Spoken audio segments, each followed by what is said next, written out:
right, good morning, everybody. Happy Tuesday. Welcome to the morning show here on Stock Market TV. Spencer, Steve, JC, Alfonso with you as we are every single morning, except when there's hurricanes, which there may be one tomorrow. We'll find out. I don't know.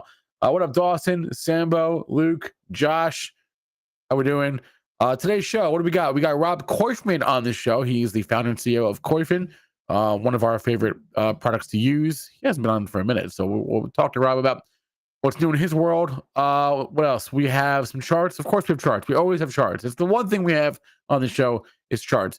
We'll have Patrick Donawilla on the show a little bit later on. And well, Mr. Glick stop by, talk about the Andy Dufresne trade or the red trade or some other Shawshank Redemption trade. I don't know. We'll see. But that's what I got. Let's see. On my list today, SMCI is on my list today. Pepsi's on my list today. Not much. It was kind of a quiet morning. Oh my! Did you see the pre-market action in these Chinese stocks? Getting crushed here, getting crushed this morning. But that's what happens, right? They go up a lot, they go down a lot. That's what they do. All right, enough about me. Let's bring the guys on and let's do it. Here we go.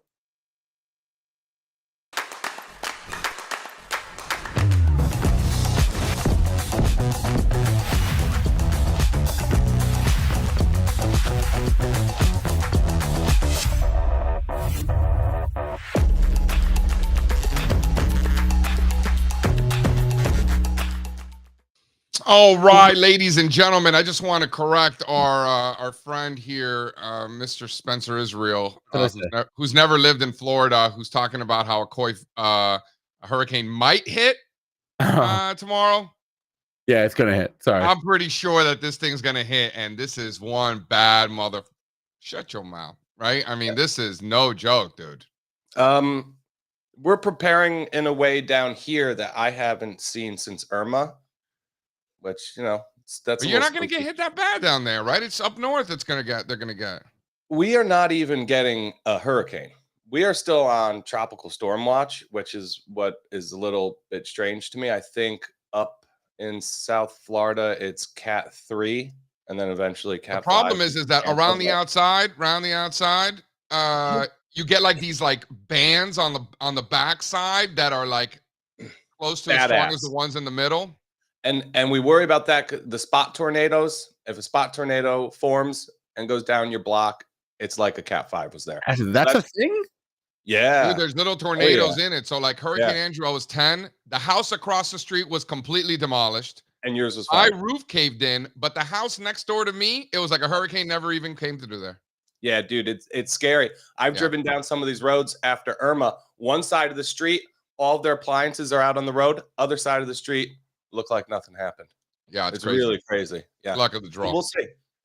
So yes, sorry, Spencer. The hurricane is definitely going to hit, and it is going to be quite the storm. I've lived through these before. If I had to do it again, I would get the fuck out of there. There's really nowhere to go, right?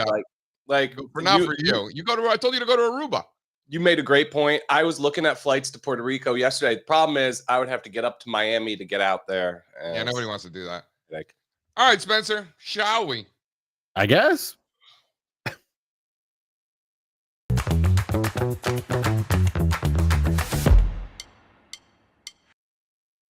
All right, ladies and gentlemen, we've got the Dow futures this morning up another 56 points, 42,300 for the Dow. S&P futures up 0.33%, up 22 handles, 57.66, with the NASDAQ futures leading the way this morning, up 40 basis points, 80 handles, hanging in there above 20,000. 30-year bond futures down again, down another 0.33%, just under 121. You've got crude oil down almost 2%, under 76. Copper down 2%, 450. Gold flat, 26.65. Silver down 2% this morning, 31.40, with the volatility index at 22. Excuse me. Bitcoin 62,600, up 0.2% this morning. Ethereum 24.40, up 0.2%. Solana flat, 144. Binance up 2%, 576. Total crypto market cap, Spencer Israel, 2.12 trillion, with the Bitcoin dominance still above 58%. What do we think about this morning's futures? About the overnight markets? What do we think about this morning's futures in America? In America. I know you live, in New Jersey, and you got a lot of Chinese people there, but we live in America. What we do? You bet. You definitely do. I wish I had more Chinese people where I live. I got nothing. I got no Chinese, no Mexicans, no Jews. Like some of my favorite cuisines, I got none of them. In Jersey, you got a lot more of that stuff. I don't know. Kind of quiet. I mean, yeah, things are up. Something's Quiet despite the volatility in China, right? Yeah. Over China. I think so. Also, you have to keep in mind that there's a lot of shenanigans going on with the communists, how they just shut down their stock market for a whole week, but then the Hong Kong keeps trading. So you've got all these arbitrage situations going back and forth. Like it is quite the shit show when the communists shut down the market for an entire week. So there's an element of that happening as we speak. In fact, more so the dispersion between Hong Kong markets and Shanghai markets, Hong Kong versus mainland. I was looking at some of the data this morning. Largest dispersion in history on a day-to-day basis. So in other words, the movements happening in Hong Kong versus Shanghai, massive differences because one decided to close for a week, while the others are more capitalistic and would never dare to do such a thing. So there's a little element of that, right? Yeah, I think Shanghai. Did they reopen? I think they reopened, right? They reopened. Yeah. The CSI 100 was up like 10, 12% as soon as it opened. The FXI is basically where it was last week. It's where it was on Thursday. So, putting things in perspective. I think somebody in the chat talking about how, there you go, let's put things in perspective. China plays have given back like not even a fifth of the monster run we all enjoyed. True. Billy is spot on. Very true. Spot on. So far, Billy, so far, but yes, absolutely valid. So a lot of these dramatic numbers have a lot to do with what's happening there with the shenanigans of the market closing. Spencer Israel, if you don't mind, can you put up slide 2, please?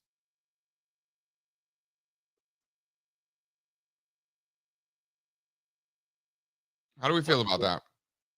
These are the returns, since the war in the Middle East started.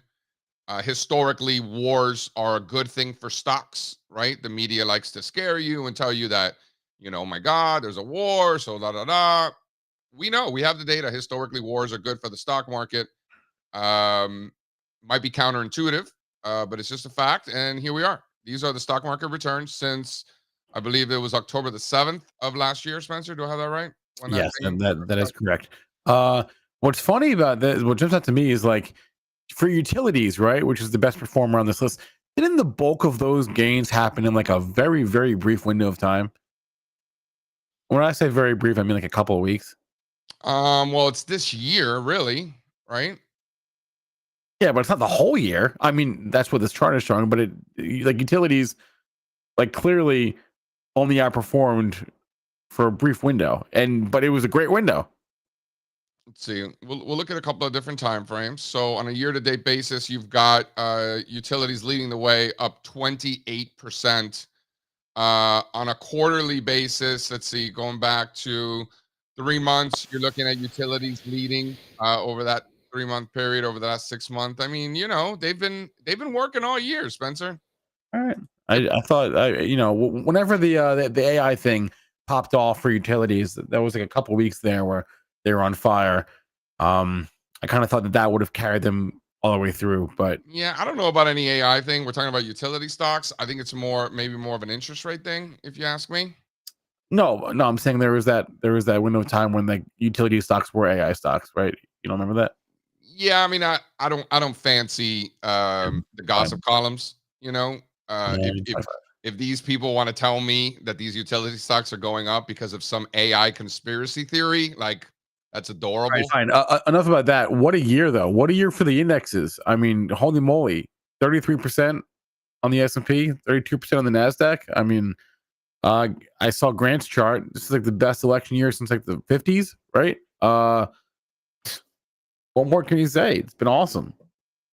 It has been it's been relatively awesome. It really hasn't been that awesome. The returns in this bull market are below average returns. The The duration so far is below average. So this is, if it were to end immediately, it would be on the shorter, weaker end of bull markets in history. Well, But that's not if you gonna. recall October of 2022, I mean, the gloom and doomers were in full force. Remember these perma bear Twitter spaces every day with their macro and all that bullshit? They were either lying to you, which in most of the cases they were, because they're not that dumb. Like, these are smart people. So they were definitely lying to you. They weren't wrong. They were lying to you. And in other cases, they're just bad at what they do. The gloom and doom in October of 22 was off the charts. Well, And sure enough, these economists and these sell side analysts led their sheep to load up in cash. We saw more money pile into cash than we've ever seen in history. And those people could not have made a worse decision. You have back to back years of 20 plus percent returns, 20 plus percent returns for the S&P 500 since all that gloom and doom. So I think, and it's not like a haha, I told you so. Oh my God, you suck. We're so good. It's nothing to do with that. The reason I bring this up is because it's a good lesson for us included. Like, yes, we were laughing at them at the time. Yes, we were buying stocks very aggressively at the time. Yes, things worked out very well for us. But that's not the point. The point is, we're going to see that again. These things happen in cycles. There's going to be another moment, whether it be next year, the year after that, or the year after that. But I guarantee it, and I don't make a lot of guarantees, almost none. In this case, I guarantee you, guaranteed, PG, personal guarantee, that we will be in a scenario in the coming years that are going to be very similar to that one. We're going to be in a bull market. The perma bears are not going to believe it. The gossip columnists that are lying to you are going to be right there lying to you, trying to convince you that things are scary and, go to cash and hide and gold in your backyard and all that stuff, right? And we're going to remember this time. And it's and if you don't reiterate what happened at that moment, that these losers were in full force, if you're not recognizing that, then when it happens again, you're going to have a harder time being, aha, this is like that other time, right? So that's why I bring this up, because it's going to happen again. And as investors, as people that are trying to make money for ourselves, for our families, for our retirements, for our beach house, for our kids' college, whatever it is, it's up to us. It's our duty. It's our obligation to recognize when those things are happening. The angry perma bears on Twitter Spaces, or whatever version of Twitter Spaces we're going to have years from now, right? It's the same characters. They're different people, right? But it's the same idea, like just very angry, frustrated folks, recognize that. It's going to happen again, I promise. my only argument there is, we're generally speaking, we're always fighting the last battle, right? So if the last battle was that you're referring to is this bottom in the fall of 2022, when sentiment was at its lowest, and the market ended up bottoming. In hindsight, we didn't know it at the time, but that's what happened. I think that sticks in people's heads, right? So the next time it happens, I don't think it'll play out quite that way, because people remember every time is a little bit. No time is exactly the same, right? They're all a little bit different, and in terms of how they play out. And so I think if people are going to remember that everybody called for a recession and everybody was wrong, and the market went almost straight up, right, for 2 years after that. So and they're going to act accordingly, I think, and that change will I think, reflect in the behavior of the market. So it won't be exactly like that next time. It'll be different. It'll be similar, probably, but not exactly the same. That's kind of how I look at things, because So it's different every time. The fairy tales they tell you to scare you are different every time, right? It's the same theme, like, oh my God, the world's going to come to an end. But the fairy tales are different. It might be like a sequester, or a war, or a recession, or interest rates, or the Trump. There's always something, right? Right. That makes these people, either want to lie to you or just gets them all worked up. But the common denominator will be the same. Sentiment will be incredibly pessimistic. Market breadth will have already been improving. Remember, by October of 22, the market was already going up. July, August, September. But for 4 months, the market was already ripping underneath the surface. except most people then never took the time to count, right? If they would have actually taken the time to count instead of reading these fairy tales, they would have noticed that the majority of stocks, they bottomed in June of that year. Things were already on the up and up by then. So when you have things improving underneath the surface and sentiment as pessimistic as it was in October of 2022, which we have the data, sentiment was worse then than it was at the depths of COVID. It was worse than at the bottom of the great financial crisis. Like, how's that even possible? But that's what it was at the time. It was a great buying opportunity. Well, because it was 20 months of selling, right? Buy the dip worked amazing for what, like a year and a half there. Like, and Yeah, then it was about from February of 21 until June of 22. So what is that? right, but So like 16 months. But anyone that followed the story of ARK knows that most of those inflows for ARK came in like in the back half of this, like not on the way up, on the way down, right? So everybody was buying the dip, buying the dip, buying the dip. It didn't work. It didn't work. It didn't work. And finally, there was that like that capitulation, right? Everyone just kind of gave up, and that is when things turned around. So, yeah. Good lessons. Good lessons. Which Yeah. is why we bring it up. Slide 3, please, Mr. Spencer Israel, if you go. Yeah. What do we got here? So these are the most defensive assets in the equities market. We're looking at low volatility stocks and we're looking at consumer staples. When these stocks are outperforming, that tends to come during periods of selling pressure for overall equities, risk off periods. And what I'm seeing here is the resumption of downtrends in low volatility relative to the rest of the market and in consumer staples relative to the rest of the market. In healthy bull markets, these lines go down. These lines go down. Healthy bull markets, these lines go down. When stocks are under pressure, or when stocks are about to be under pressure, these lines are going up, right? So the fact that these are still downtrends is further evidence, if you need it anymore, further evidence that these are healthy times for the overall market.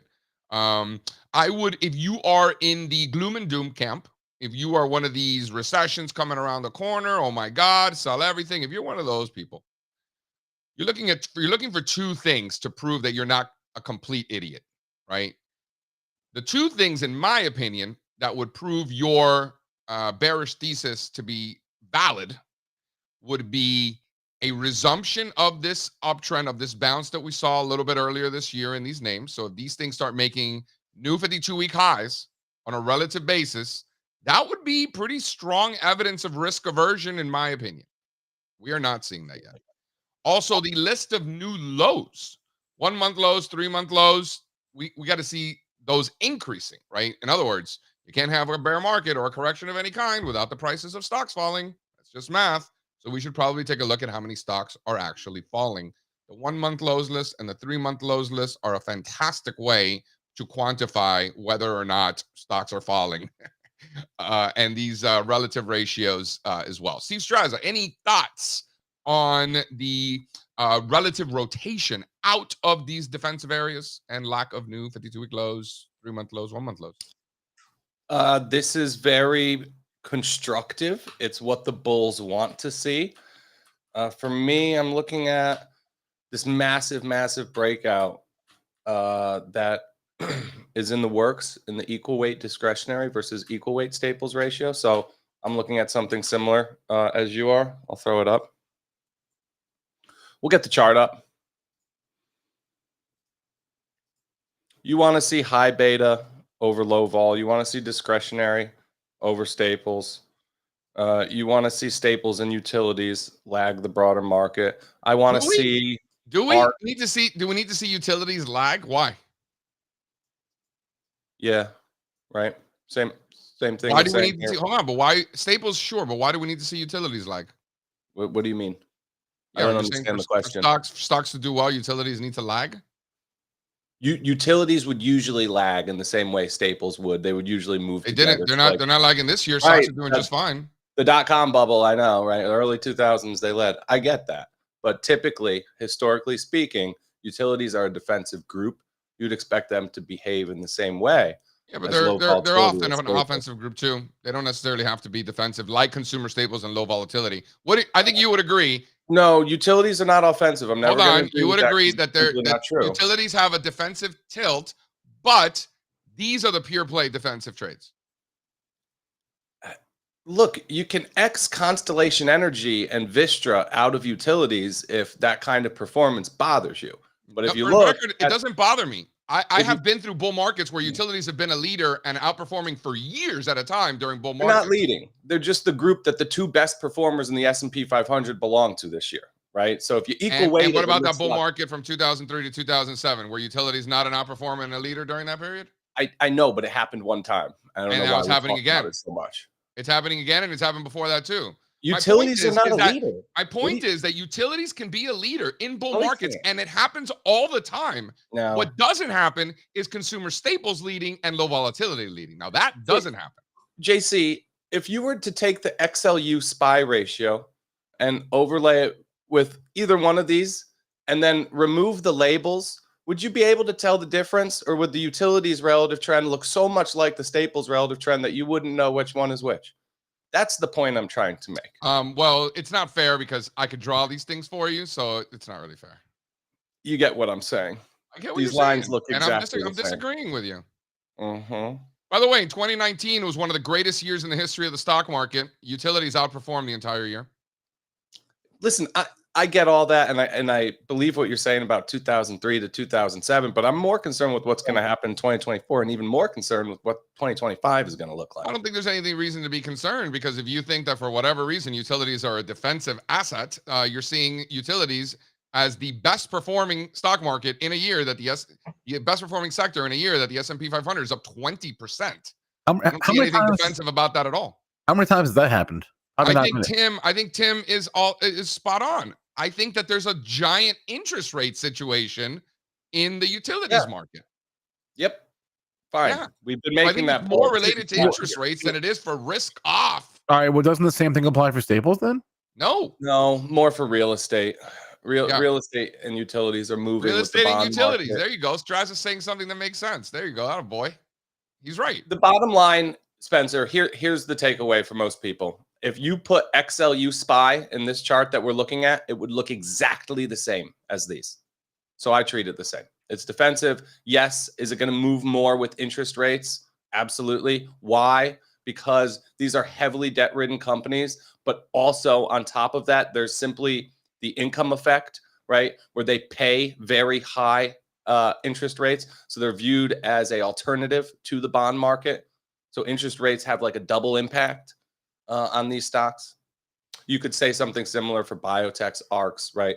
They get valued based on the movement in interest rates using, traditional DCF analysis. But they also have a tougher time going to the capital markets, right? And getting the money that they need, the capital that they need to fund their businesses when rates rise. So there's like that double whammy, speculative tech or biotech effect too.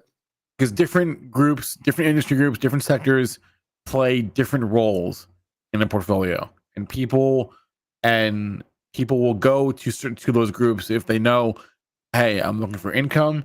Hey, I'm looking for crazy potential growth. Yeah. Right. Hey, I'm looking for. So think about it this way, Spencer. Think about it this way. This has been the dynamic. Look at Philip Morris.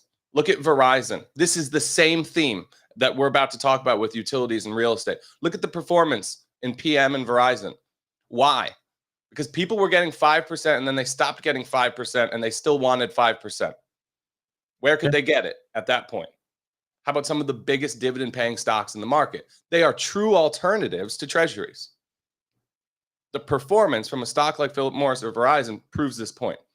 Simon Property Group proves this point. XLU proves that point. They're being used right now as a place to go to get that yield that investors got used to. No, JC? Taking? Not taking? Hot, cold, lukewarm? Was it good for you? I don't know. I gotta look deeper into that. I don't have a strong answer. If I did, that I would bring it. I don't know. If you were getting 5% in T-bills and they said the next one's going to pay you 4%, What? And they said, but I can get you 5% in Verizon. Would you be like, no, never mind? Or would you be like, okay, that's fine? Yeah, that's probably why we talked about this like a while ago. That's why they were all getting crushed. Because interest rates were higher. Who's getting Part crushed? of it. Yeah, I don't know. Strazza. I got to think about it.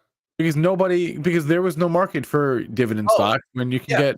Yeah. You're saying, look at the way Verizon's come in since last week as rates have ripped higher again? No, I'm saying before. I'm saying when the Fed was raising rates. Oh, right? yeah. I mean, yeah.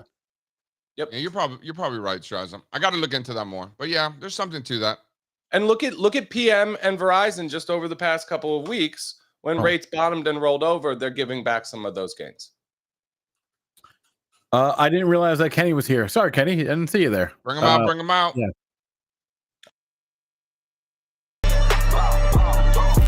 It's been a long time coming. They ain't come for my club, they tug it. Putting up numbers, 99 problems, and I still kept it 100. Hold up. Yeah.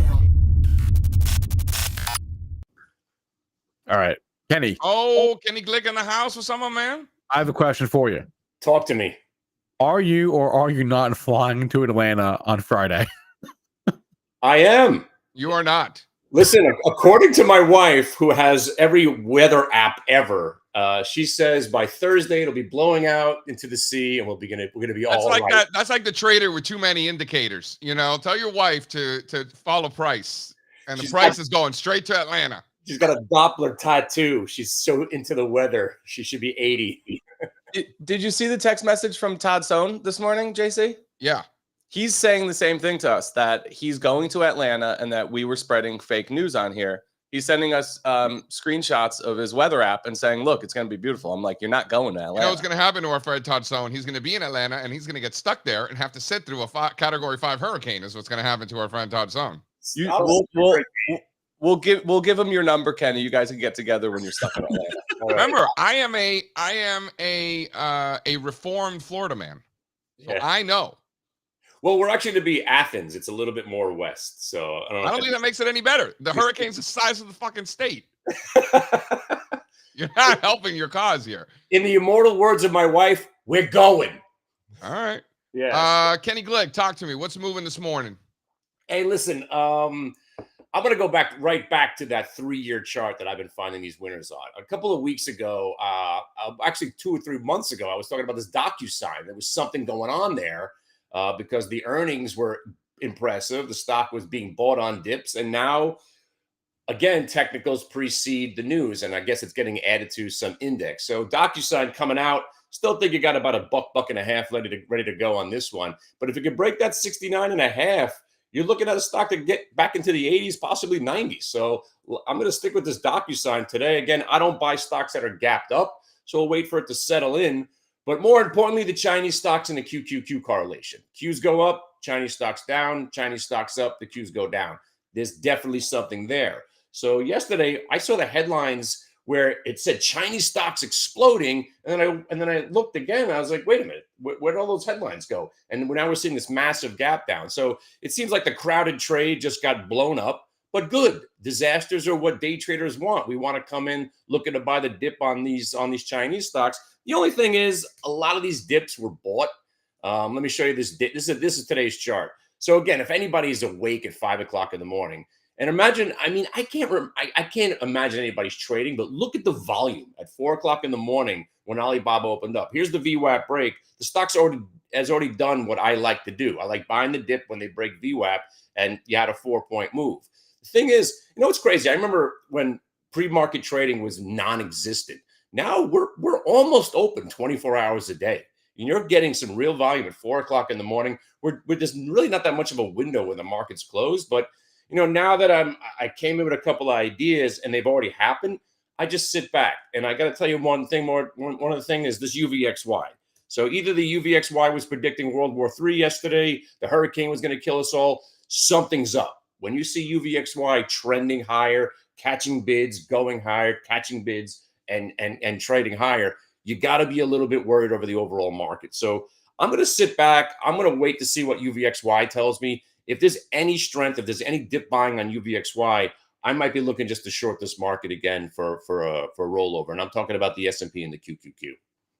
And how would you do that? Would you do it through options? Would you just short the ETF, or would you do a leveraged play? Generally, Leveraged ETF, right? yeah. Generally, I'm looking QQQ daily options, which is again my favorite invention of all time. It's nice to be able to trade a $400 item for pennies on the dollar, the daily options. And with UVXY, I generally trade the stock. But as far as the dip on the Chinese stocks, I'm going to wait. So now if we get a dip and it holds, then maybe we'll be looking for a move back up. But there's a lot of action. And again, when you're seeing stocks do this, gapping down in the morning, it's just a reminder that you don't have to be position trading. Us lowly day traders who are just looking for the action on the day, it's nice because you could come in and you're just liquid and you're just ready to react to what you're being shown. But one stock I do like to own, and I'm a little scary because they're talking about it on CNBC, is the PayPal. 5 days in a row now, we're seeing late day buying. We're so close to this stock breaking out of that little range. And again, like I keep saying, every winner I found over the last couple of years have come off these long, extended Andy Dufresne and bottom trades. So if PayPal can get over that 80.63, I really think we're going to get to the 89. The 89 is the 3-year VWAP. And if we get through 89, this stock could really get going, except I really don't like when they start talking positively about a stock that I like. I like when there's negativity. Who's they? CNBC. They were talking positively about the... How do you know if they're talking? Do you actually watch that stuff? I just happen to see a little blurb go by, all I do is I look at my phone. I don't even put the TV on anymore because it's scary out there, JC. I don't want to watch the news. Hurricanes are coming to get us. Terrorists are coming to get us. Well, let's also remember not to pick on any one network. They claim to be the news, but we know that it's not, right? It's really just gossip columnists writing gossip columns for people who are too ignorant to realize that it is not news. Like, it might be breaking news to the journalists, it might be breaking news to you, but it's not to the market. We know that. Oh yeah, that's why They're lying to you. I get all my information from Barron's. Their business model is what's broken. Yeah, the Barron's is just phenomenal. I like Barron's. That trade's been working for a while. When Barron says, "Is the coast clear?" It's definitely not clear. When Barron says you got to be worried about something, you definitely don't have to be worried about it. So that trade's been working for 30 years. My mentor, Isaac, wherever you are, he taught me about the Barron's inverse relationship to the market. And Barron's, they seem to have a knack for it more than most, right? Yeah. Shout out Barron's. You know what's really cool? When you go to the News Corp building on 6th Avenue and you go to like the Barron's floor, it's like right next to the Wall Street Journal floor, like Dow Jones are all in that area. You go through the hallway when you get out of the elevators, they have all the old like Barron's covers from like way back in the day, like framed, like the famous ones. It's pretty cool. Yeah. Well, I like all that stuff. Those headlines are usually you want to go the opposite way. But The Economist is the best of all the contrarian indicators. That's really the best one. Oh, really? Oh, yeah, because remember, Barron's, at least it's like a financial publication. The Economist, they're literally, what these schmendricks that The Economist did, last year, the year before, I forget, they wrote a whole article on how, Wall Street is using technical analysis less, and how, I'm like, are you, brain dead? What is the matter with you? And, I spoke to the lady. She literally just made it up. I spoke to her. She literally made it up. She had no interest in actually doing any research. I'm like, you understand, I can introduce you to, I don't know, 1,000 people in the New York City area that will tell you the exact opposite of your conclusion in your article. And she had no interest. They don't care about telling their audience the truth. They just want clicks. They just whore themselves out for clicks. Right. And by the way, Schmendrick is my middle name. Love that word. Love, some of these Yiddish words, man. Schmendrick is one of the best, is it not? Nudnik is a good one too. Schmuck is one of my favorites. Yes, schmucks.com. I was going to launch that back in the day. Schmucks.com. Yes, somebody stole it from me. Yeah. It happens, Kenny. One more name. Give us one more name before you hop. You know what? There was a company a couple of months ago we had some fun with, Summit. Apparently they cured lung cancer, but apparently they didn't cure lung cancer. But again, isn't that where Spencer lives? Summit? Oh, yeah. I don't live in Summit, no. This was another one coming out of that massive Kardashian bottom, and it was an amazing run. The thing was left for dead, and then they had the great news, and the thing popped. I mean, it's kind of where it should be. I think it's still going to needs to close this gap to about $15, but it's finally seeing some love down here at 18. I'm looking for it to pull back to 17.50. It's a big company. But take a look at it. They have some interesting news out there, and now that it blew the top off, has reverted back to where I believe it should have came back to. I'm going to be looking at this one. So it's a big. I mean, it's $14 billion biotech. Like that's like a mega cap in the biotech space. You know, big. Right on. All right. See you, Kenny. All right. Adios, Kenny. Go get him, buddy. Be careful. No hurricanes. All right. I see you, Summit Therapeutics. Uh, I did want to, if you could throw up slide 2 quickly, I just wanted to reiterate, put things in perspective, because the CSI 300, which is the S&P 500 for China, is tell up. him, JC. Granted, it's been closed for a week, but it is opening up. Granted, in Hong Kong and everything, things exceeded last week and then came back and are giving that back up. But now that China is open again for the first time, on a net basis after their AWOL, you're up 6% and making new multi-year highs as we speak. Hey, listen, if the daily chart here scares you because of today's move in Hong Kong, just look at a weekly chart. And here we're looking at an incomplete weekly chart of the CSI 300 index. This is the best rally for Chinese stocks in the history of Chinese stocks. Doesn't get better than this. So, and it also gets back to I don't know if Larry's in the chat. Larry and I were chatting over the weekend about the give back in semiconductors. It's about putting things in perspective. You just had Strazza just explained to you how we just had the biggest rally in the history of Chinese stocks. So the give backs are most likely to be the largest give backs within bull markets and positives in the history of the Chinese stock market. As it turns out, that's exactly what's happening. Same thing with semiconductors. Semiconductors lost 20% or whatever it is. They were up 300%. They tripled. They are 200%. They were up 200%. And then they gave back 20 and 30%. Like, they did. Semiconductors, think about this, Strazza. Semiconductors couldn't even retrace 38.2% of that entire rally. They couldn't even retrace that much. That's pretty strong, if anything. In that top, you're saying. That's right. Yeah, that's great. All right, let's bring on Rob. But before we do that, you know what's funny is I get pretty much all my sentiment from Twitter and from Reddit. And whenever this happens, you get a lot of people complaining, oh, why is it selling off? Why is it selling off? I don't understand. But nobody asked, why is it going up? Why is it going up? Why is it going up? Because they were in on it, right? Now they're stuck holding bags, and now they don't understand why is it going down when it was going up. Now it's going down. It doesn't make any sense. Rule number 1. Don't get left holding other people's bags. That's true. All right, let's bring on today's featured guest, Rob Koyfman. Here he is.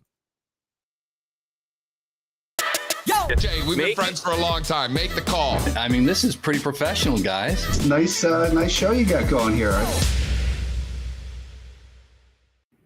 Oh, Mr. 305 in the house. What's going on? So, Rob, what's the situation in Miami? It's supposed to be like category 3 there? The situation is, we're hanging out here waiting to see what happens with the flooding and electricity, and the schools are canceled on Wednesday already, so that's going to be fun. But yeah, just sort of sitting here and waiting, and hopefully Miami, where I'm located, is not going to be so bad. Rob, I know, JC. You want to have some fun? Any words of advice? Yes. Go to the beach and go watch these lunatics surfing out there. Yeah. It's crazy. These guys are really good, because you have these surfers that are not from Miami. They are from wherever they are, and they surf. And now they're like, oh my God, we can surf here, because the waves are like, I mean, there's a hurricane out there. The waves are. Well, no, surfers are like storm chasers. Like, they will watch the weather and drive to those areas because of the storm. But the storm's on the west coast of Florida, so I don't know how it's going to impact Miami and the waves. I'm not a surfer. I don't know how that works. But I would go to the beach and go watch these guys. Okay. That would be my advice. And just, if you get ready to lose electricity, so have your Scrabble and your Monopoly and whatnot. Yeah. I'm getting ready to go live in a hotel for a day. Is that right? Probably. If I lose power, I'm not hanging out here all day. You guys will be all right. The hotel's gonna have power. Mr. Rob, let me ask you this. Can you tell me about these model portfolios and stuff that you guys have been working on at Koyfin?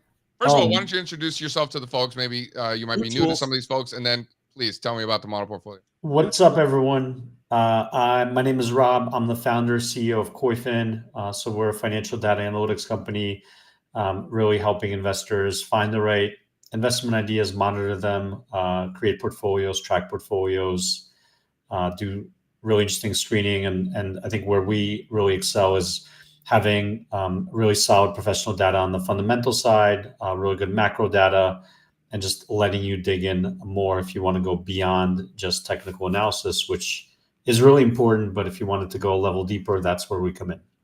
It's like Bloomberg, but you don't have to pay 30 grand for it. That's the slogan. That's the slogan. So, yeah, go ahead. You're doing some new stuff with the filings too? We're doing new stuff constantly. I can do a quick demo of all the good things that we're doing. Yeah, show us the new tools. Yeah. I keep seeing emails with all these new tools. All right. And then guys, for you guys listening out there, you're wondering, oh, this guy's gonna give us like a demo, like, oh my God, this is not a paid sponsorship. Just granted, leave. I'm an investor in Koyfin. This is not a paid sponsorship. This is legitimately a tool that we use every single day that our boy Rob continues to improve upon. And sometimes he even listens to us and builds the things that we want him to build. Sometimes he does that too, which we appreciate that. Thank you, Rob. So these are literally tools that we use. This is not like some demo sponsorship, none of that. We invite Rob because we love him and we love his product and we use it every single day. Just want to preface with that. And love you guys and love all the feedback and support. So, hope to start cranking more and more stuff out that you've been asking for. And we did, one of the things that I did want to show you that we, I think this is something that you all asked about, but in the screening tool, you asked for screening for no analyst coverage, and that was kind of hard to do. And so, was it hard to do? It was. Well, we didn't have a way to show not like zeros. We didn't have we have a way to show zeros. We don't have a way to show the way the database works is if there's no coverage, they actually have a null, which is slightly different. Anyway, here's a way to screen for no analyst coverage. You basically have to have a zero for all these things. And the other cool thing that I'll show you, which I think you might like, is now if you have a screen, you could just kind of share a link to it. So you can share a link. I can copy that link, send it to you, so you don't have to recreate that screen. You just kind of paste that link in, and that's great.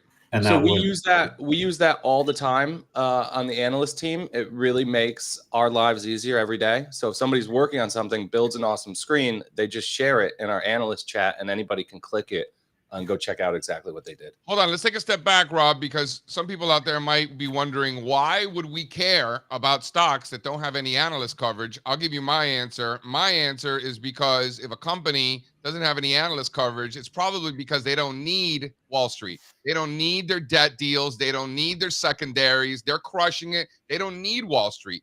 So then Wall Street, gets butthurt that this company doesn't need it, so they don't have any analyst coverage, right? They're like, oh, they're not going to use us for any M&A, so we're not even going to cover them. That's like a fundamental filter in and of itself. If a stock is making new 52-week highs and there aren't any analysts covering it, whoo, love that. Yeah, so here I just added the 52-week high criteria. So basically no analyst coverage, market cap over 5 million, and then within 3% of its 52-week high, save and apply. And here are kind of the companies here. And we have this little nifty description here if you want to see what they actually do. You find some of the most interesting names doing this. These are like the Eddie Elfenbein stocks, JC. Yep. Like you never heard of them. A lot of them will have great fundamentals, been paying dividends forever, like $5 billion stock. Don't need to go to the capital markets to raise money, so Wall Street doesn't pay attention to them. Just fantastic. Look at the gross margins on that one. P&O, 77%. Wild. JC, I'm sure, goes wild over gross margins. JC, you think about gross margins in bed at night? I'm more of a net margin guy. Okay. Good answer. I think gross margins are pretty gross. Pretty gross. Pretty gross. That was easy. So that's one cool thing that I want to highlight. The other cool thing is in our watch lists, we made it like really easy to now be able to, like, if I have a watch list here of stocks, we make it super easy to kind of create a scatter plot for that watch list with one click. So you can now look The at it. world needs more scatter plots. I love scatter plots. Rob, why is it that people just don't love the scatter plots like I do and you do, and even Steve Strazza gets down with a scatter plot or two every now and then? Yeah. If the mood is right, I'll scatter. Yeah. The scatter plots are so useful to just be able to pick out outliers, just see relationships. Chicks dig the scatter plots, man. I'm telling you. Love scatter plots. That's usually my opening line as well. Yeah, it worked really well for me. And then in here you can choose one of our 500 variables, whether it's technicals or fundamentals, and really start running screens on valuation, growth, momentum, stuff like that, and really kind of understand the relationship for that watch list. Can you talk to me about the model portfolios? Yeah, so the model portfolios are a way to really create kind of either sector groups or themes.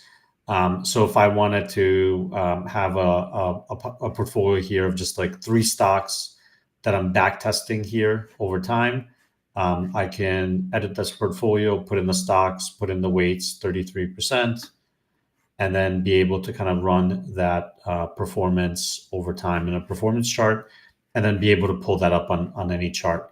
So what a lot of our users do is they're creating kind of their own custom ETFs almost, or custom baskets with whatever stocks that they're monitoring, whether it's a crypto basket or they'll take maybe a ETF today. Like let's say you take the miners ETF, but you want to remove some of the names from there. You would just create that as a model portfolio and then be able to use that throughout parts of Koyfin in the charts and the watch lists and track that as your own ETF. That's great. And then what happens like if a stock's not public? The data will stop there, or it'll keep going and then just equal weight based on the remaining holdings? Oh, if like a stock stops trading? Yeah. Yeah, so if a stock stops trading, you're gonna have basically it's gonna stop contributing to the basket. Love it. All right, Yeah. Rob, earnings are kicking off here in a couple days. Everybody's got all their eyes on the big banks.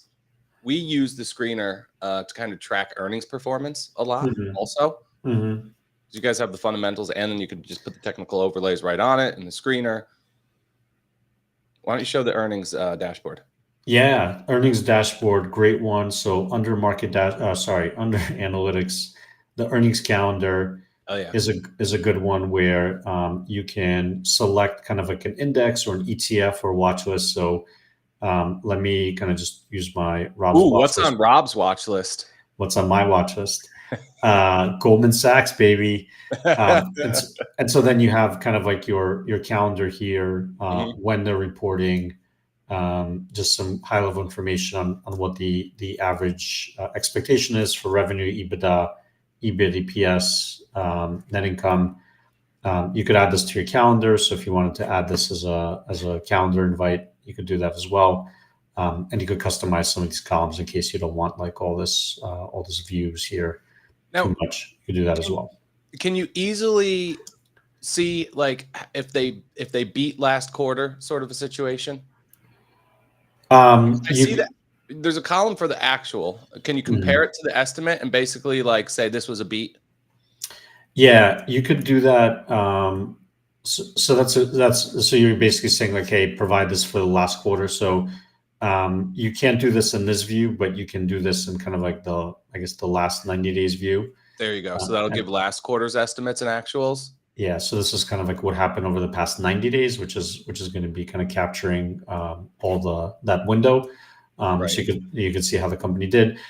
If you want kind of like some more information on this, you can click on GS here. That would load up Goldman Sachs into the security analysis. And we do have a snapshot called earnings history where you could see the beats and misses over time. So you could actually see like great. I've never seen this. This is fantastic. So you could see the beat streak right here. Look at this, Sam. One of my analysts was just asking about this. He wanted me to ask you. So there's your answer, Sam. Wow.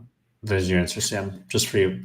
So this is kind of like a interesting, analysis of like what's the streak. Yeah. I was looking at Apple the other day of like how many times they've beaten in the past 10 years. Oh And my so God. they've missed once They since never miss. they never miss. So they're Wow. either good at executing or good at guiding. So if you go back to the screener tab, what you could do, something easy to do as we head into a new earnings season, you could filter or sort by the surprise column and just give yourself a list of the names that beat last quarter. We don't have that as a value to screen by, but you cannot screen by last. You cannot screen by the last beat. You can simply scroll down the list and look at the surprise to see which ones beat the best. Because I think earnings performance trends just like price. So what we're finding in the work that we're doing on S&P 500 earnings data is that the ones that are beating and have beat streaks, like you just showed for Apple, right, almost never misses. Well, that trend continues. They keep beating. And the ones that are consistently missing, and they miss for the last 3 quarters, they're probably going to miss this quarter. It's not rocket science. Yeah. That trend definitely continues. So good business becomes a better business, and bad businesses become worse businesses for sure. So it's always great to see and have that as a piece of information before making a decision for sure. And then for the other thing I wanted to show you, kind of like this new graphing feature. I don't know if you guys like graphs, but we love graphs here. Is just a really easy way to be able to compare different stocks. So before, a graph function was like you put in Apple and you put in like Meta, and you have to like sort of change each one of these variables independently. So if I added like PE here, it would just add it for Meta and not Apple. So this new comparison tool, you basically have the companies on the top and you have your metrics on the bottom, and whatever metric you add, it's just going to add it for all the companies here. So if I wanted to do like short interest, I would do that as well and be able to see that. If I wanted to, JC, you said you like net margins, right? Yeah. Net profit margins. So if you had, think about it this way, guys, you have a basket of 5-10 software stocks.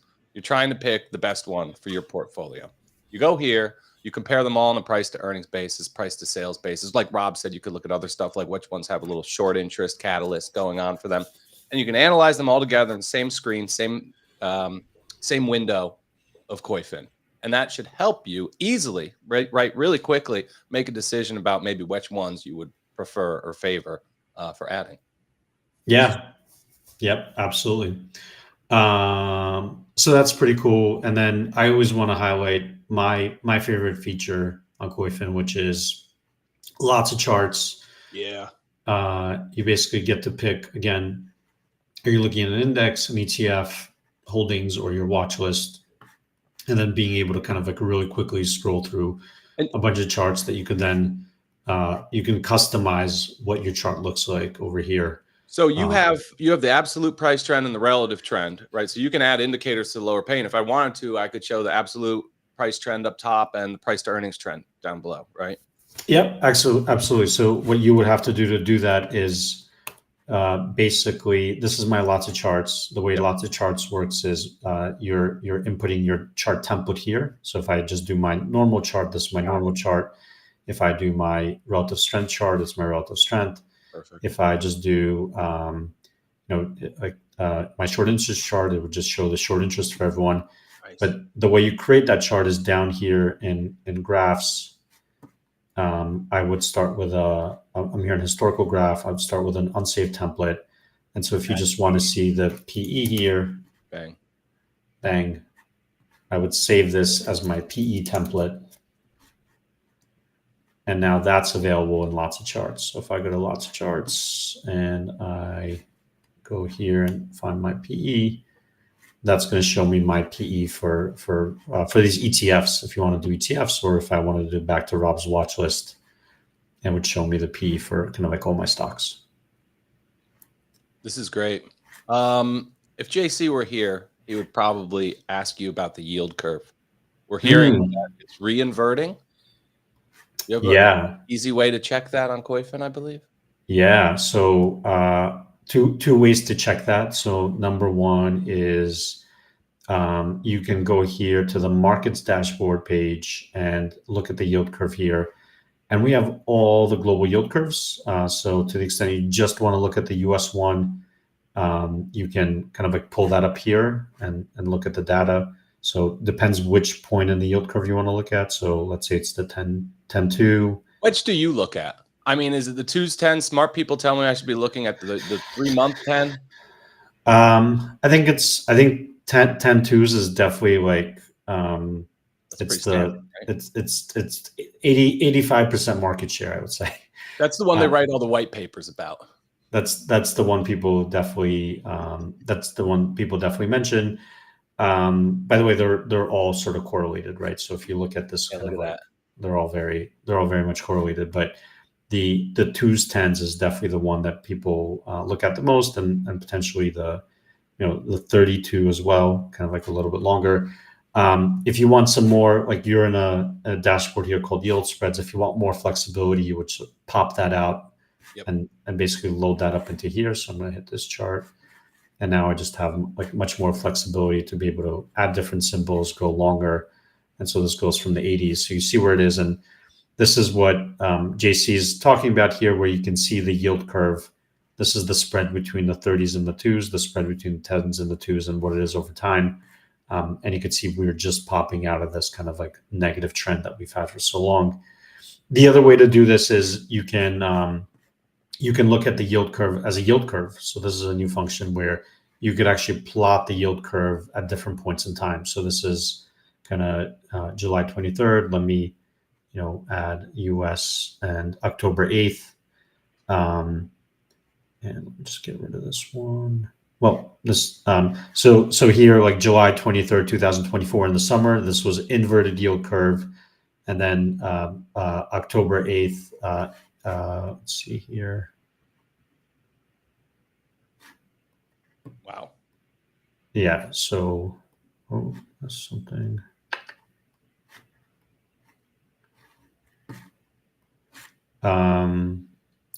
So now we're looking. Let me just add here United States.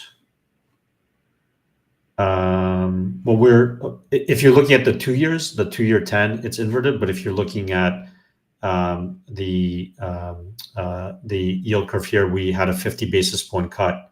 Right. So the front end, the 0 month, is still kind of high up here. Yeah. And so that's kind of like where the market right now, the forward market, is predicting that this curve is going to go down over the next 12 months. Wow. And that's why the 2 years down here. But if you look at the 2s 10s, that still looks pretty, that looks a little bit more as a upward sloping curve still. I got to be honest. So you could go deep with your bond market analysis on Koyfin. This is probably a little bit too deep for me. We talked about the yield curve probably too much on yesterday's show. So when the show ended, I went for a 20-minute walk. I thought about the yield curve the whole time. And when I came back from my walk, I was far more confused than when I started it. Yeah. What were you confused about? Everybody seems to be drawing a conclusion that if the yield curve is going to reinvert here, it's probably happening in a world where rates stay elevated, right? Mm-hmm. or at least sideways. But when I think of the short end of the curve, there are a couple cuts below Fed funds right now. So even if the Fed comes in and cuts, can't the curve still reinvert that way? Reinvert means go negative or go negative again. Yeah. Go negative again. It could. So I'd say like the front end of the curve here is trying to really guess or really kind of project or imply what the Fed policy is going to be. Right. Fed needs to catch up with the front end, right? And then the back end is a little more like what inflation is going to be over the next 20 years. So the scenario here is that if the Fed comes down to like 3.5%, so let's say a year from now, this curve is going to look like this. So there's going to be an upward sloping here. This back end is going to steepen more because what this is going to do is provide a lot of stimulus to the economy, and that's going to be inflationary. So I see. So the long end should actually move up, because I was thinking more that the Fed needs to catch up to the short end. So if they give the cuts that the market's expecting, the short end doesn't necessarily have to move down that much. It's just being trued up in a way with Fed funds. That's exactly right. Yeah, I think right now, if you we don't have forward markets here, but if you looked at the forward markets, the 2-year probably has to come down like a little bit, and then this has to come down kind of like a lot. So dramatically. Okay, yeah. and the way up front. That's 1 month, 2 month, 3 month, right? Okay. Yeah. So this is 1 month, 2 month, 3 month, and this is the years. So so I think that's kind of like what the market is probably anticipating, is that this comes down pretty significantly, and then that reinflates the back end to go up higher.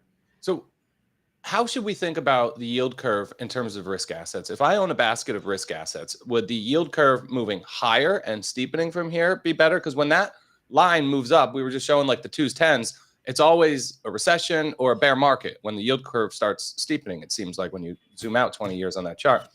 But if it reinverts, it doesn't really sound like a good situation either. Yeah, look, I think it depends. I think kind of like saying like, hey, this is definitely going to happen, or this is definitely what happens is a mistake, because I think you just pull my. I think there's kind of like different episodes historically. So if I look at the 10s, so this is the 10s 2s now, right? This is the 10-year versus the 2-year, and so we said right now it's just marginally positive, right? The 2-year is at like 4% and or whatever it is. There's just like they're almost flat. But it's come back a lot. It used to be very negative and stuff like that. So this could be a failed breakout at the 0 line. All that resistance at 0. It could be a failed breakout. Yeah. So you could, so if I look at IWM versus SPY, which is a really good kind of growth indicator. Yeah. Right. Kind of like small cap versus large cap. This doesn't help you, so I'm just going to put this on the different chart here. Yeah, there's not much there in terms of relationship. There's not much there. So this is not going to like, tell you a lot other than like large caps have been outperforming. If I change this just to SPY, just to like how risk assets did, then you could paint a scary story with this one. You could paint a scary story. The other thing is like if we could actually look at the forward returns at each point in time. So let's say it's like the 3-month return. Yeah. This is the 3-month return of SPY at every point in time, right? So like right now, we don't know what the forward 3-month return is, but 3 months ago we do. So you could actually like see here when the yield curve is steepening, it depends, right? This was 2008. So this was super negative. Yep. And if you look here, when the yield curve is steepening, like this is kind of up and down. .com bust. Yeah. Let's look at the 1-year returns and see that a little bit more. So here, as the yield curve is steepening, you definitely had negative 1-year returns, but you had 9/11 here, right? So you had kind of like this really exogenous event. Yep. In here, let me just put in SPX in here because like Black Monday or whatever the hell it was. Yeah. So you have, here. Oh, there it is. So if you go back all the way to kind of 80s, 87 over here, when the yield curve is steepening in the 90s here, that was actually a really good time for the market, right? So that was like the forward return was very positive. Yep. And then you could say the same, Rob, in 2020. No, I mean, outside of the pandemic that lasted a month. Yeah. So this was a good, rates were, I think the yield curve is one variable. You also just have to, on Wall Street, they talk about a bull flattening or bull steepening. Yeah. And what that just means is just like the curve is steepening or flattening, but what's driving it? Is it the long end or the short end? So what would make it a bull steepening? That means the long end they're both moving higher. The long end's moving higher faster. A bull steepening is the long end is moving higher faster. That's correct. And that's supposed to be good. Economic growth and things. The book tells you it's supposed to be good. Got it. See, Rob worked at a bank, not just a pure software person. You were a bank person first, Rob. That was thank you, recovering bank person. What's up, Spencer? Nothing. I'm hanging out. This is great because I am bad at teaching myself how to use things, so I'm just soaking this in because I'm gonna retain like 10% of it. So I have to go back Free and watch demo. it. Rob Yeah. comes on and gives us a free demo every couple of Basically, months. yeah. The other thing that I wanted to kind of highlight on here is just this. My portfolio feature is awesome. We have a ton of users that are using this, but basically just a streamlined way of keeping track of your portfolio. So in here, when you edit this, you can keep track of your lots. So you could have different lots when you purchased it. Ooh. That's great. And then these lots expand. You could also add different accounts. So if you have like your IRA, your main account, your other accounts, you could have different accounts here that all sort of like aggregate into one thing. That's good. And so you have your portfolio here with all the different P&L metrics. You have your kind of like exposures here that you could track on a sector level or security level. So a really nice way to track these things. Sector exposure, industry, asset class, country. Yeah, this is great. And then you have you could set up all your fundamentals for your portfolio as well, for the different variables. I got to use this. I got to do this today. It takes time, but it's so important. Billy Cunningham in the chat is kind of alluding to why we need tools like this. He's talking about Schwab.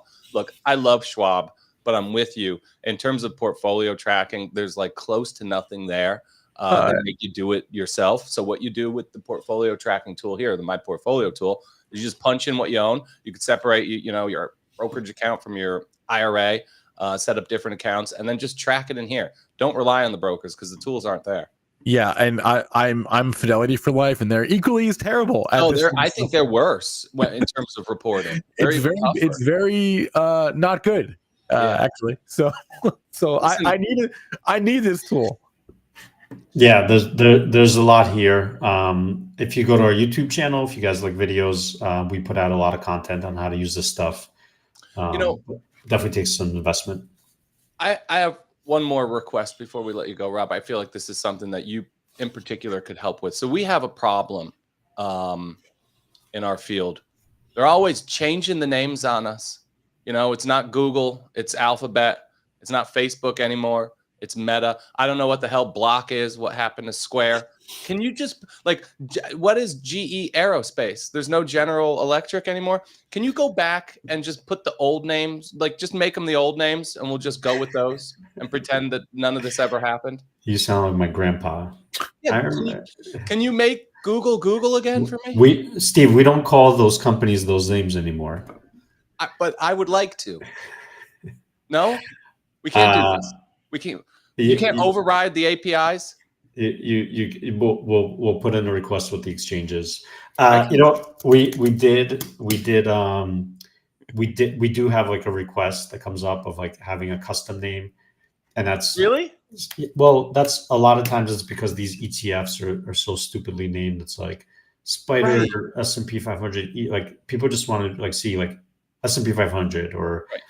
Like the DFA ones are like terrible. Yes. Dimensional ETF trust, dimensional. It's like this is the official name on the documents. No, I'm totally with you. Yeah, and you just want a large cap US equity. Exactly. You just want to change this to whatever. So that is a feature request we have. And if you want to change Meta to Facebook, okay, or GE to whatever it was, I'm so excited. That's all I need. I don't need it to be for everybody. It could just be for me. As soon as you guys service that request, let me know. I'm reverting to all the old names.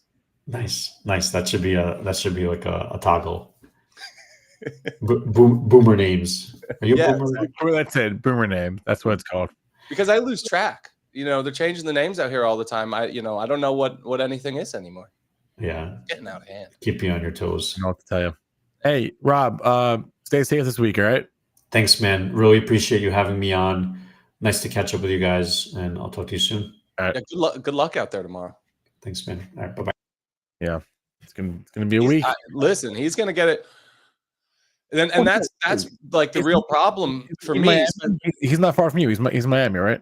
He's a 3-hour drive north of me, so he's closer to the eye of the storm, and he's right on the water over there also. But that's the problem for where I am. There's really no good options. I don't have a boat. It's going to be really hard to get out of the airport today or tomorrow. And if I were going anywhere, I'd want to be going down, right? fly somewhere south. If I drive north, I'm just driving into the hurricane. Hey, Fonz, do you have room for Steve? Right. Dude, I was looking at tickets to Puerto Rico. But what happens is ahead of the hurricane, there's like barely any flights. So what are you going to do? I don't know. I don't know. We're going to just bunker down here.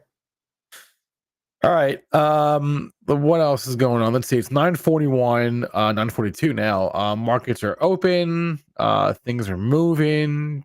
China's getting whacked. A lot of the new short selling rules that they put in place are being triggered here because it was a week open for China. What else is going on here? I had Pepsi on my list. They had earnings this morning. It was very muted reaction. Oh, it's up now. Oh, they're going green on the day. Go Pepsi. Up about 0.5%. Report was not the most interesting thing. It never is. Pepsi, staples, kind of boring, stodgy business. But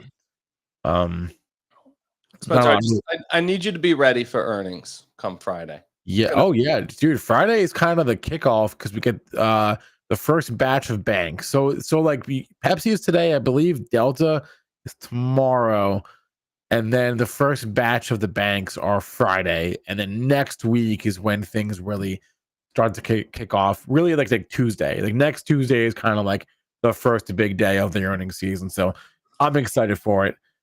You're excited for it. We're all excited for it. So it's gonna be fun. It's gonna be a big one. Besides Pepsi, what was on? Oh, SMCI. Do we have the SMCI chart? Can you rock that up for a second? Like 20% yesterday because it's been down like 75% this year. Yeah. I love when they attribute big moves to sometimes there are headlines. Sometimes the headlines are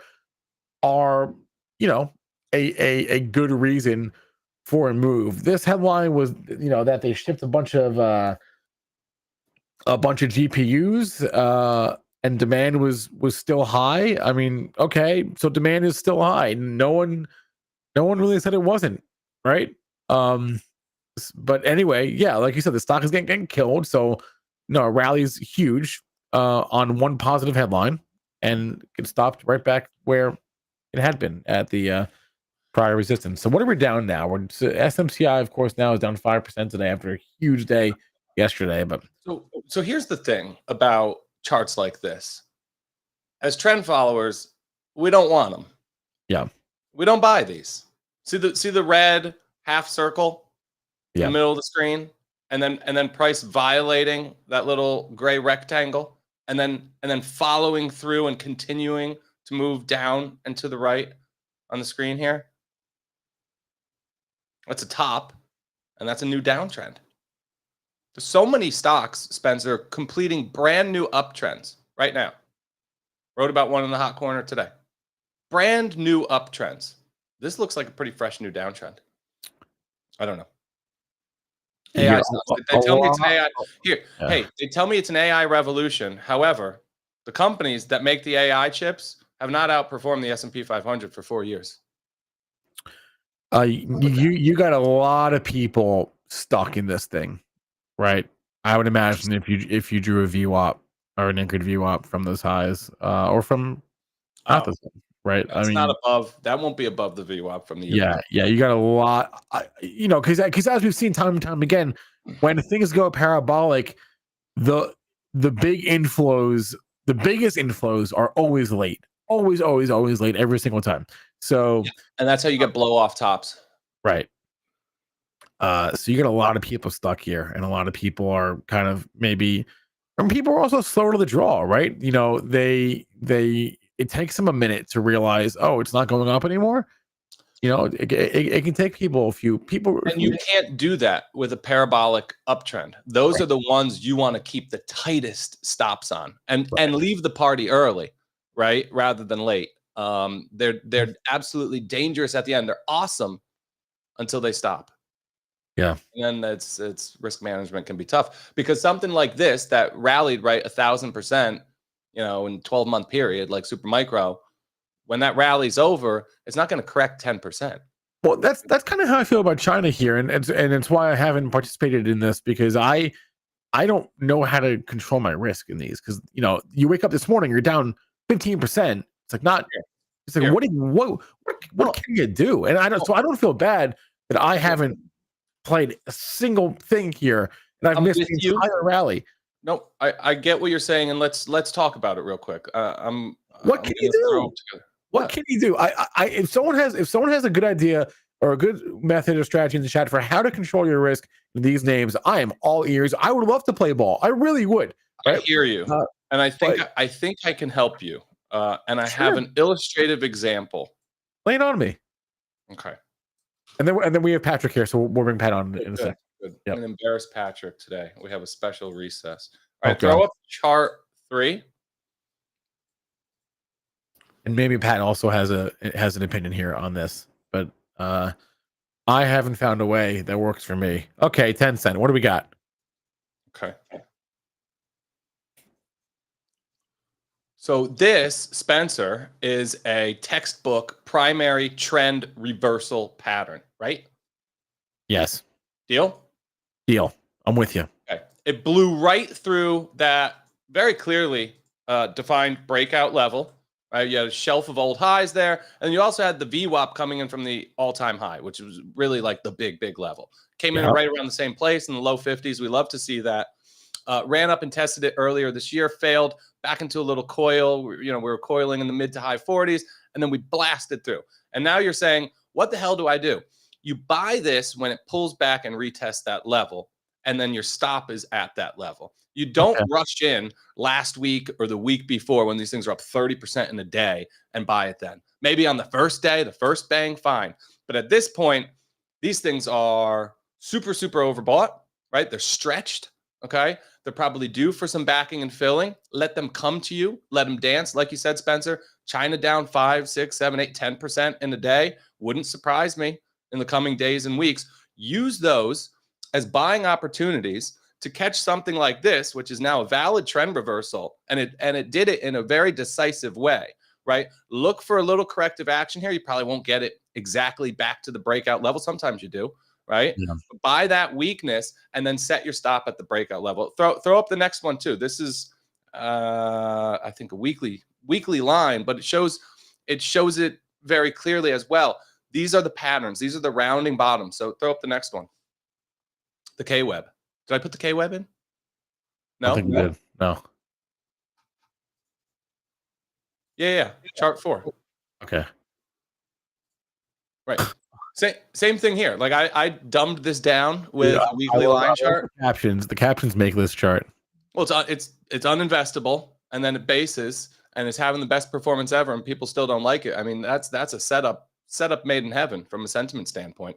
Price is now confirming this nasty disaster sentiment that we've had. I don't know, man. I keep hearing Todd from yesterday, right?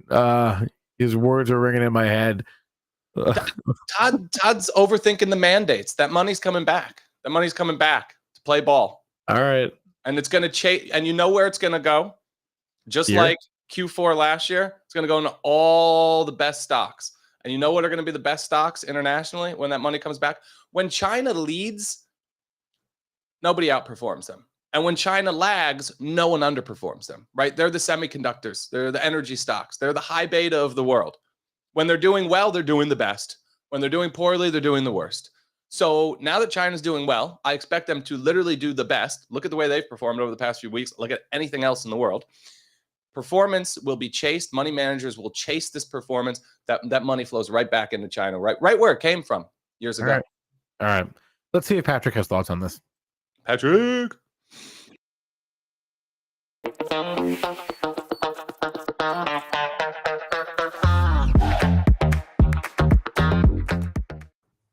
Yo. Whoa, that's quite a white room you got there. Are you okay? Yeah, it's like an insane asylum over here. Yes. Are you safe? I'm safe. Yeah, I'm marked as safe. Murphy. All right.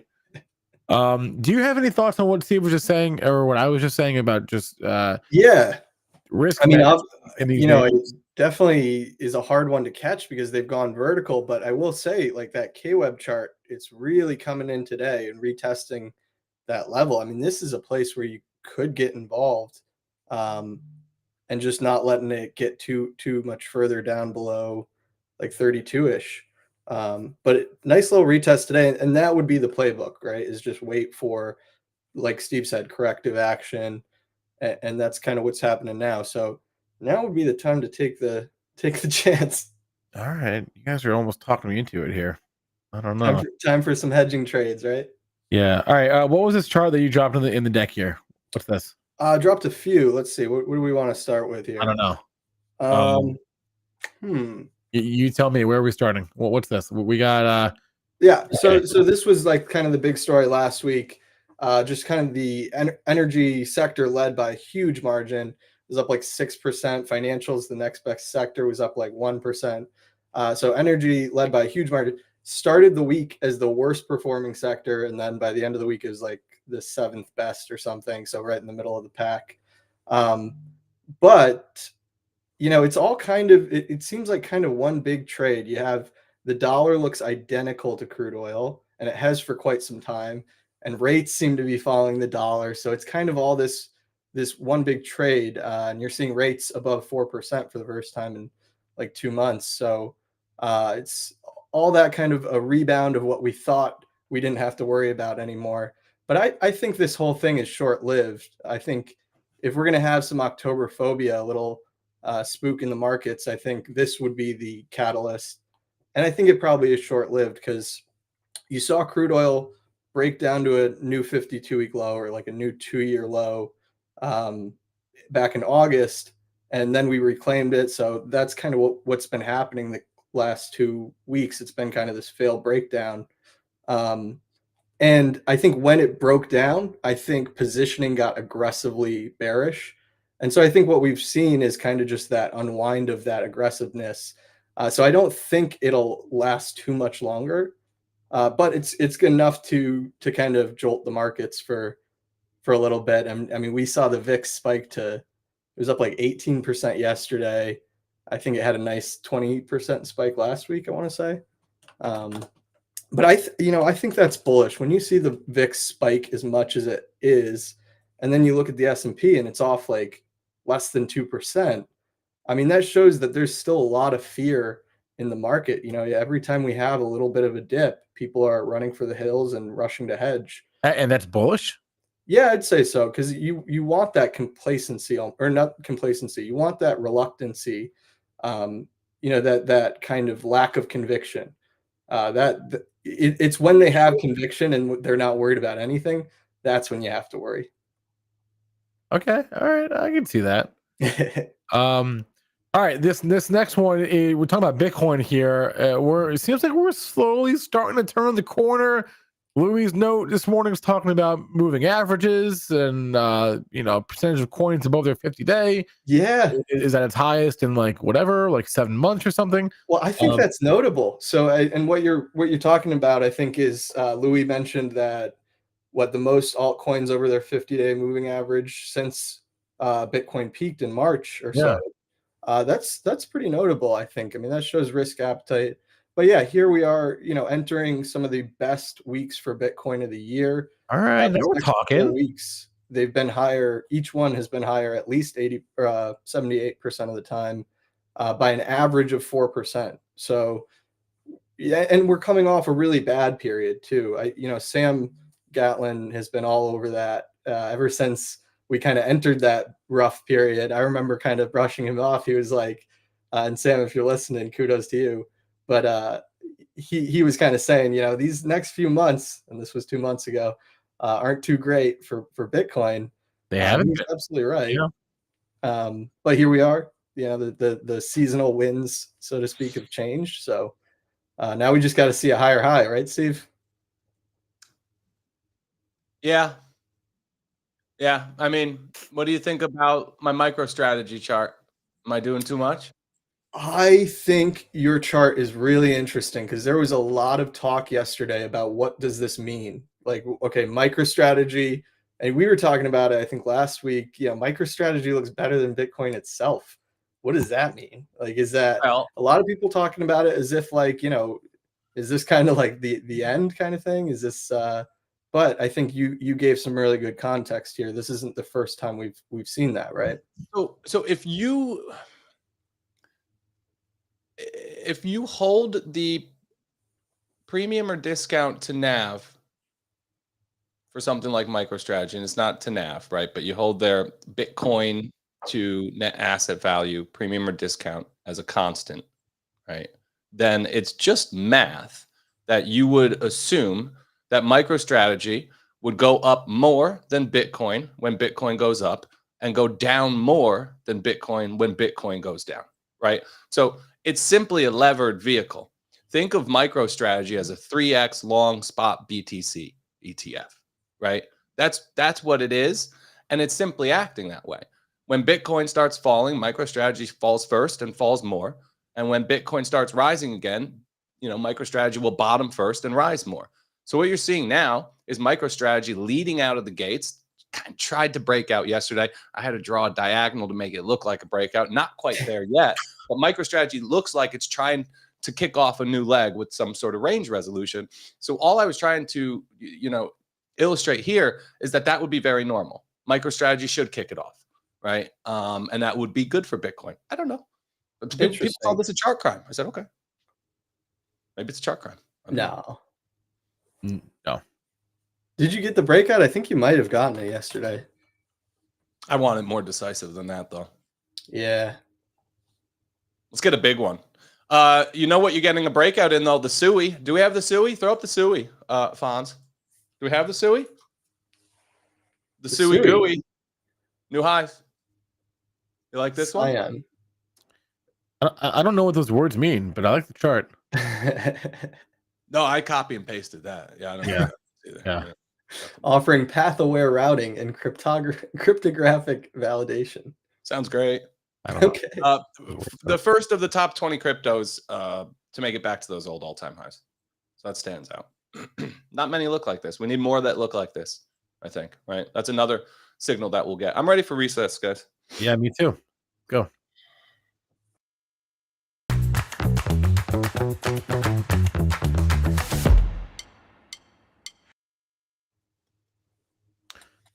So I have a lovely story about Patrick and I. My dad is I heard you're going to embarrass me. What is this about? Yeah, I don't know if you'll be embarrassed. I think it's a lovely, lovely story about us.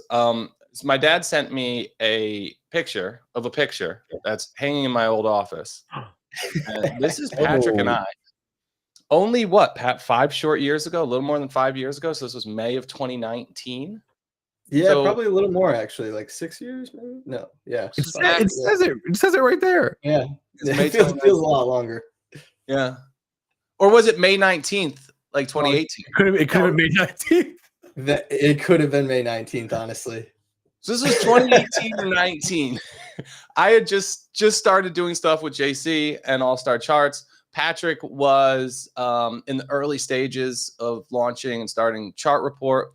We used to work in his office at a WeWork on Wall Street a couple times a week. I would take the train into the city.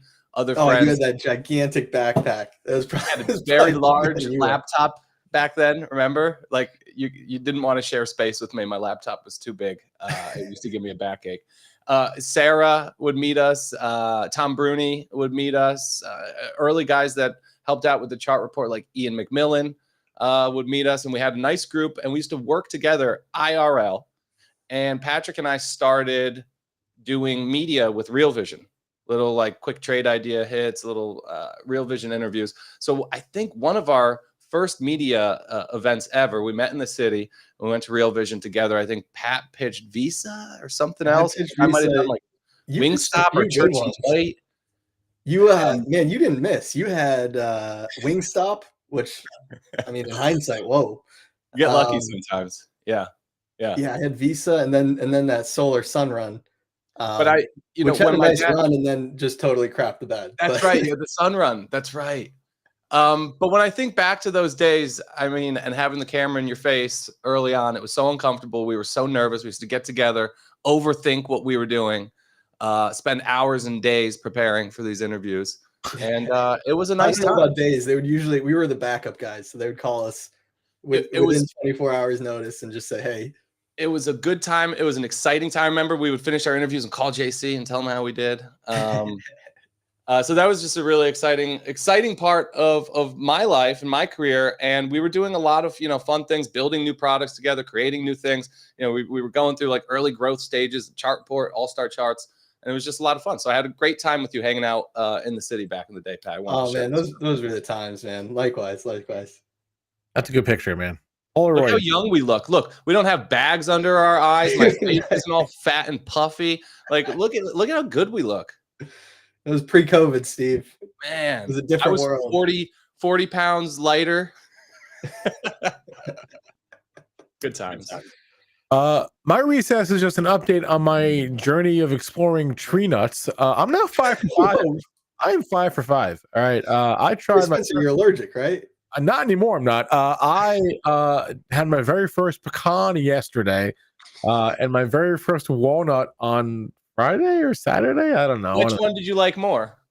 Well, the pecan was in I guess the pecan. The walnut, I had baklava. I think I had walnuts in the. I don't really know what I ate honestly, but the pecans. I'm told pecans are not good, but I liked it. It was. Pecans are great. I would say that they're higher quality than walnuts. Yeah. So the only nut that I have not tried yet is macadamia. I have to go get a blood test to see if I'm allergic to it, or I can just try it and see what happens. See, macadamia is like the best nut. That's like the Bordeaux. All right. Well, that's the last one. There's like the expensive nuts. That's the last one on the list for me, and then I'm good to go. So Spencer, when was the last time you had like a bad reaction? It was 2016. I had 2 reactions in 1 week. One of them was my fault. One of them was definitely not my fault. But it was like, it was like back to back, and that was the last time I had one. And so one of them was peanuts, which is still very bad for me. So yeah, I don't know, man. It's like a whole world. I was in the grocery store the other week, and I walked in like the nut aisle, and I was like, wait a minute, I can have these things now? Yeah, they're good for you. Too. I was looking, I was like, what is that? It was like salted, lightly salted. What I don't understand. It's just like a whole new world for me, right? So but cashews are still my favorite. Cashews are delicious. And Spencer, get involved with boiled peanuts if you can. I can't have peanuts. Oh, you can't. You still so peanuts are still the no. No peanuts. No peanuts. All right. And pine nuts are on the okay list. Pine nuts were always okay. Those aren't actually nuts. Yeah, right? Yeah. They're seeds. Nuts? No, they're seeds. Are they seeds? Oh, okay. Yeah. So you could get down with some pesto. Always. Yeah. Always. Oh, but sometimes pesto has like walnuts in it, which now I can have. So that's good for me. It doesn't need to though. I'm very excited. I've never had pecan pie before, so I'm very excited to try pecan pie. Pecan pie is a southern delicacy. It's a beautiful dessert. I prefer my pecan pie on Thanksgiving or in the fall. I will participate. It's really nice. Yeah. Pecan pie is the best Thanksgiving dessert. If anyone has any nut-based food recommendations for me, I'm all ears because this is all new to me. So it still feels wrong, but it's quite fun. So, try the macadamias. We'll talk about those next. We'll see. I have to go get a blood test first for that. Pat, you got anything, or should we hop off? I got nothing. All right, cool. We got someone in the chat here. Robin Hood, popping off. The hood is good. The hood is good. All right, we got Spaces in an hour. We got the Flow Show at 1. We'll see you guys there. Smash the like. Go make some money. All right. Cheers. Peace.